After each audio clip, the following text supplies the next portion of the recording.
capítulo 19, e nós vamos ler do versículo 16 até o versículo 22, Mateus 19, de 16 a 22.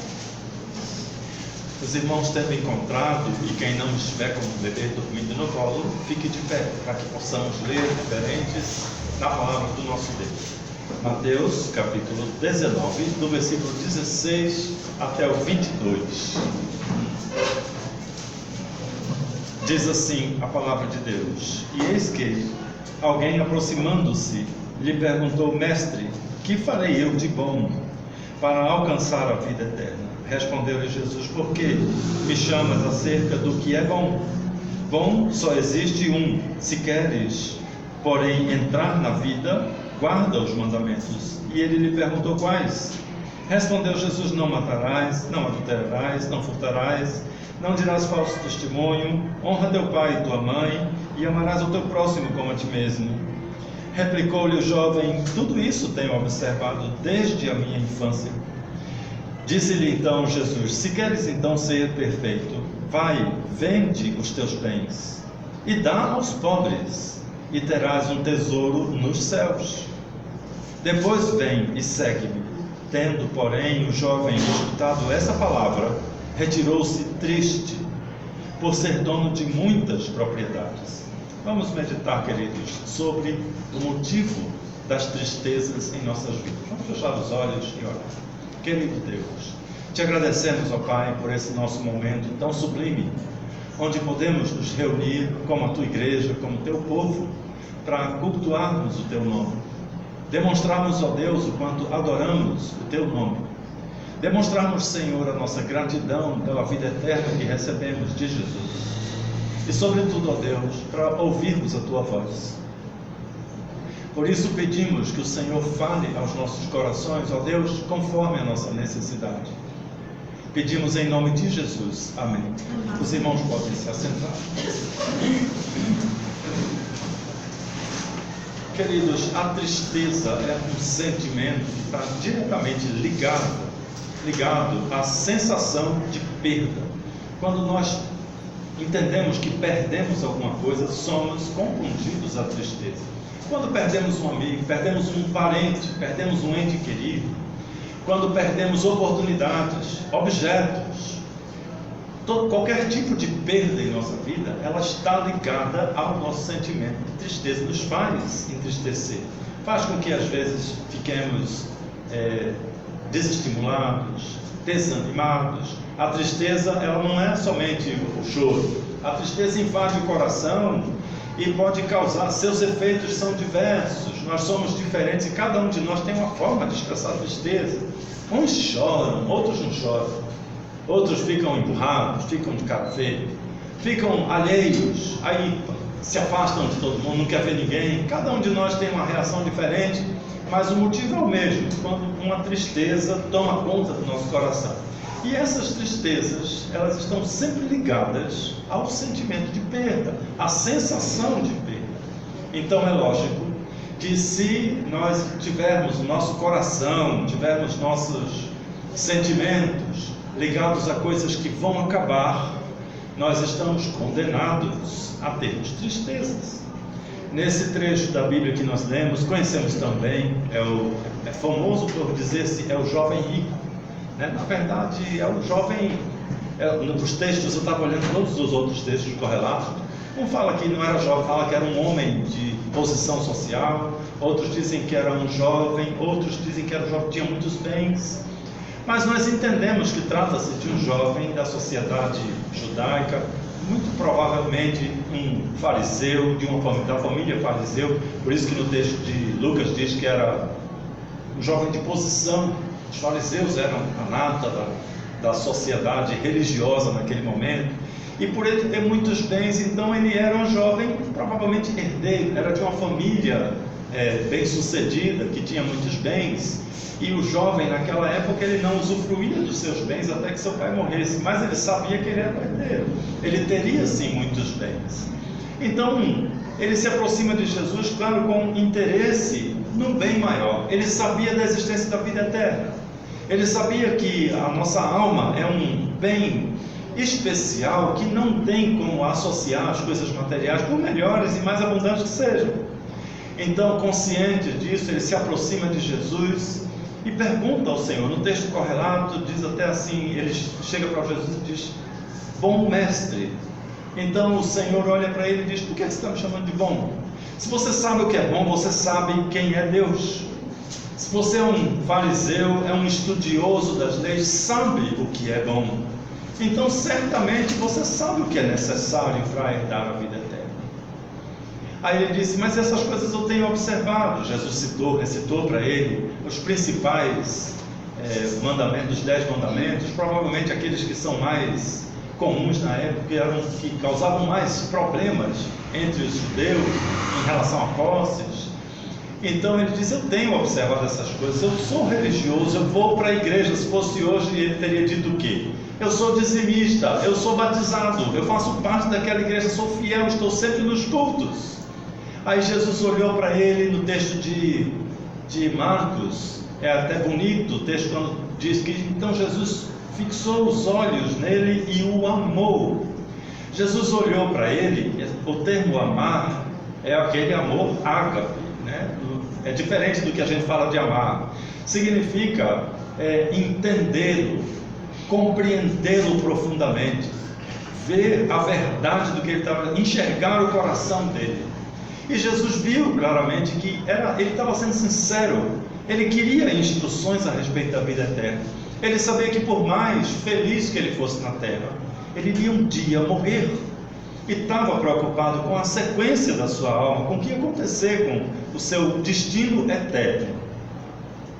Então Jesus olhou para ele e disse: se você quer mesmo ser perfeito, se você quer mesmo ser um homem de Deus, tem uma coisa ainda que você precisa fazer: abandonar os bens, pegar tudo que você tem, vender, e não é usufruir do dinheiro, é vender somente para não ficar ligado àquelas coisas, e distribuir, eliminar de sua vida essas coisas.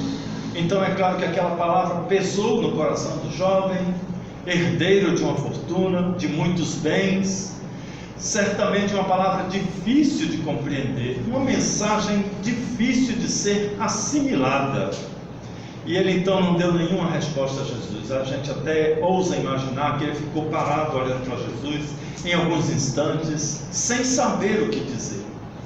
O que pode ter passado pela cabeça dele? Pensando: não, talvez ele não saiba o que é que eu tenho, eu vou explicar o que é que eu tenho. Não é somente uma bicicleta, é muita coisa. Mas ele, em seu coração, refletia: não, é claro que ele sabe quem sou eu. É claro que se ele chegou chamando Jesus de bom, ele sabia, ele reconhecia que Jesus era o Filho de Deus. Ele reconhecia que Jesus era o Senhor e a salvação viria dele. Então ele não teve nenhuma palavra para responder a Jesus. E entristecido virou as costas e foi embora. Não há na Bíblia nenhum indício do que aconteceu depois, se ele foi salvo, se ele se arrependeu e voltou, não sabemos. Mas naquele momento, ele, quando confrontou-se com o desafio de seguir a Jesus com seu coração, ele encontrou então uma barreira intransponível aos seus recursos emocionais. E abriu mão da palavra de Deus, abriu mão da pessoa de Jesus e saiu entristecido. Então eu gostaria de que refletíssemos essa noite, de uma forma especial, sobre as duas palavras, as duas atitudes que Jesus fez com aquele jovem.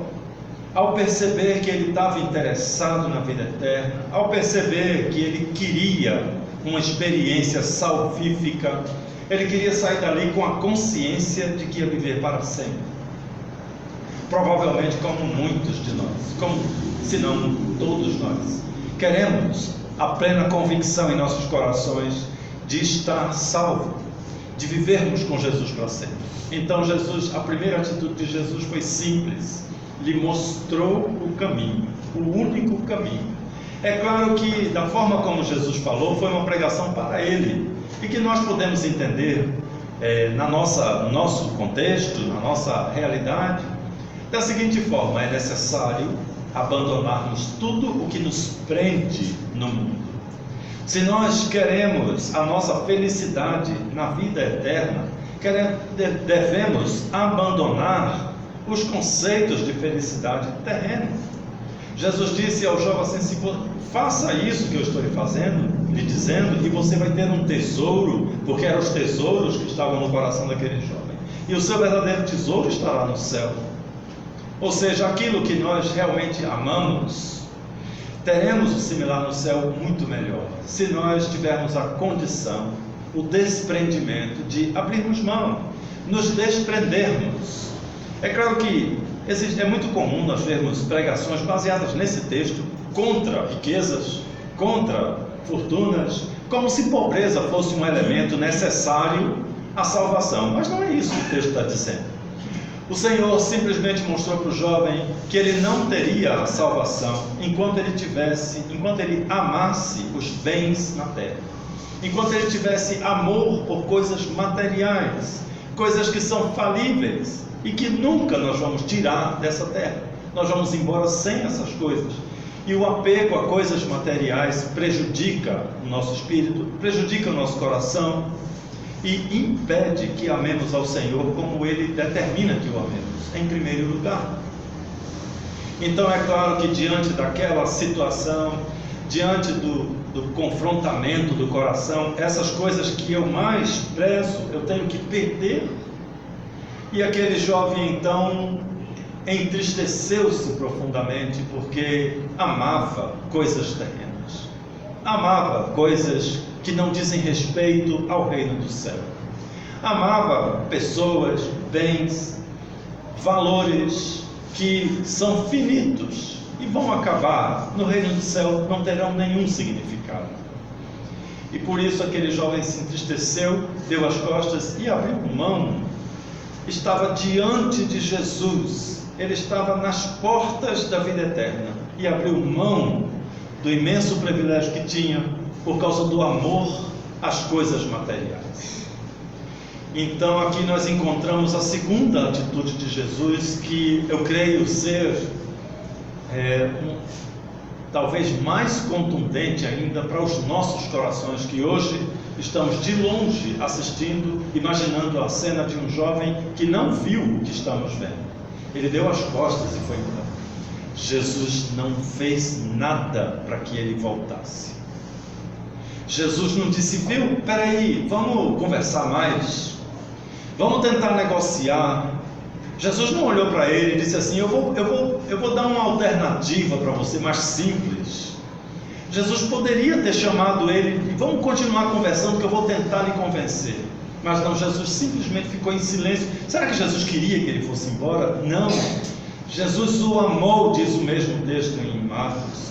Jesus o amava, queria que ele se salvasse, assim como ama a todos nós, a cada um de nós, como amava os seus apóstolos, os outros seus discípulos já salvos. Era apenas mais um que Jesus também amava.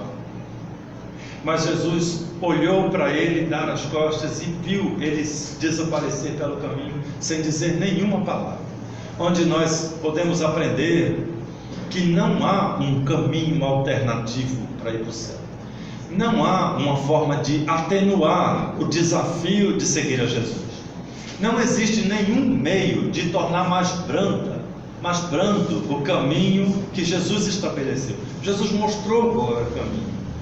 Na situação daquele jovem, que nós podemos trazer para as nossas vidas é nos desvencilharmos completamente do mundo, olharmos somente para as coisas que são do reino de Deus, as coisas que nunca vão acabar, o patrimônio eterno, o tesouro no céu que Jesus citou.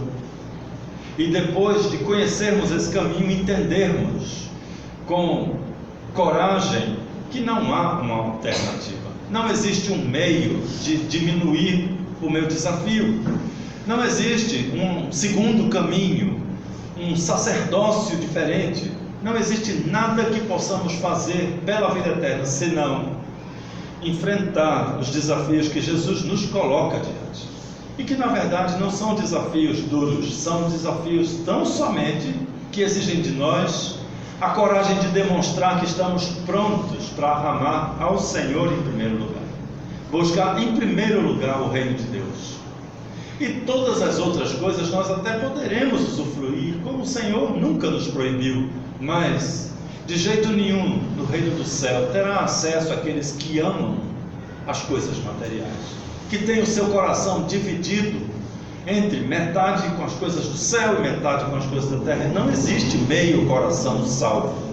Por isso, queridos, essa segunda atitude de Jesus deve tocar nossos corações e nos fazer procurar ao nosso redor, em nossas vidas, o que amamos acima do Senhor. O que seria mais importante do que o reino dos céus? Hoje até o pastor Juscelino, na sua pregação no batismo do nosso pessoal, ele até comentou que existem lugares onde é tão difícil aceitar a Jesus. Existem lugares onde é contra a lei dizer eu aceito a Jesus. As perseguições são imensas e muitas pessoas têm colocado as suas vidas à prova, a própria vida à prova, para poder aceitar a Jesus. Nós vivemos num país abençoadíssimo, onde além da grande fartura que temos de tudo, de água inclusive, nós vivemos uma liberdade social tal que nos permite cultuar do jeito que quisermos. Até na praça, a gente vai para a rua, faz o que quer, a gente pode gritar o nome de Jesus na rua sem nenhum tipo de impedimento. E mesmo assim, queridos, nos sentimos constrangidos em abandonar as coisas que amamos, pequenas coisinhas que vão ficar para trás inevitavelmente. Então o Senhor, Ele nos desafia a olharmos ao nosso redor e medir o quanto nós estamos dispostos a amar ao Senhor em primeiro lugar.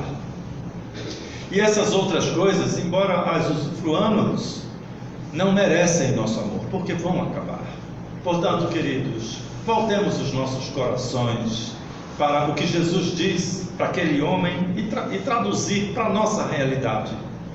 Deixemos para trás todas as coisas materiais, todas as paixões, todos os planos, projetos. Às vezes nos apaixonamos por projetos humanos, e nos voltemos exclusivamente para o Senhor.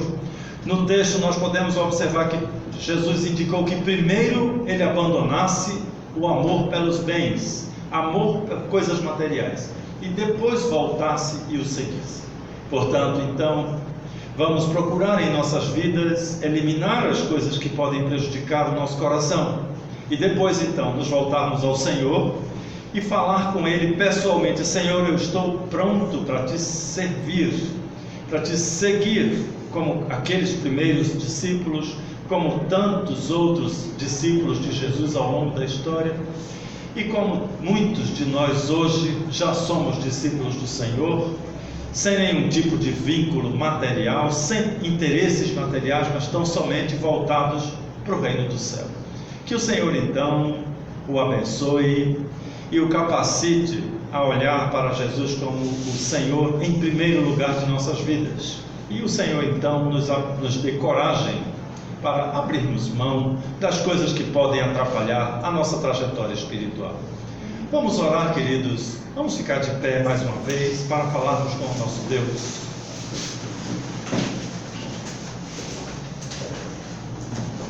Oremos.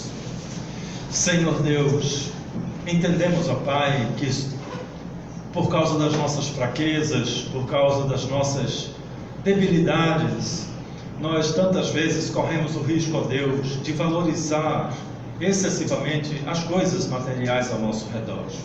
Somos, Senhor, imperfeitos como servos do Senhor, sabemos disso, mas compreendemos, ó Pai, e desejamos que a presença do Teu Santo Espírito em nossos corações possa, ó Deus, provocar mudanças em nosso comportamento, em nossa visão, de modo, ó Deus, que cada um dos Teus servos possa olhar firmemente na pessoa de Jesus, nos mirarmos tão somente, ó Deus, no Teu reino eterno, de modo, ó Pai, que possamos viver a realidade do Evangelho do Senhor em toda a sua plenitude, enquanto estamos ainda aqui na terra. Seja, Senhor, conosco nessa nossa trajetória, nos capacitando, ó Deus, a sermos os servos do Senhor neste lugar, servos que buscam em primeiro lugar o reino de Deus. Pedimos ainda, ó Deus, que durante esta semana o Senhor nos abençoe, Faça, Senhor, com que onde quer que estejamos, possamos ver claramente o agir do Teu Santo Espírito em todos os nossos passos, ó Pai. De modo que todas as pessoas que se aproximarem de nós possam perceber que nós fomos transformados pelo poder da Tua Palavra. É o que nós pedimos, ó Deus, em nome de Jesus. Amém. Os irmãos podem se assentar. Continuemos, queridos, orando silenciosamente ao som do pós-lúdio. Depois do pós-lúdio, então, nos retiramos para os cumprimentos.